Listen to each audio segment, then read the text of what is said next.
राज्य बीजेपी नुआ सभापति चयन पर आशा करा निगम और बोर्ड तालिका खूब शीघ्र प्रकाश पाइब किंतु एथिरे विलंब होबार लगी। राष्ट्रीय अध्यक्ष निर्वाचन पूर्व निगम और बोर्ड तालिका आसबार संभावना क्षीण।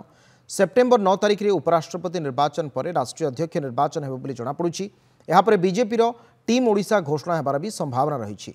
निगम और बोर्ड तालिका नहीं कोर कमिटी बैठक दुई थर बसी बेले एपर्यंत तालिका चूड़ांत हो पारे ना। राष्ट्रीय संपादक तरुण चुग ओडिशा गस्त पर तालिका चूड़ांत हो जमापड़ी। तेज तालिका ये प्रस्तुत होहारी को अपेक्षा करा बोली राज्य सभापति मनमोहन सामल कहते। ओडिशार हम ओडिशार सब आम 20 तारिख पर आलोचना चर्चा कर संभावना अच्छी।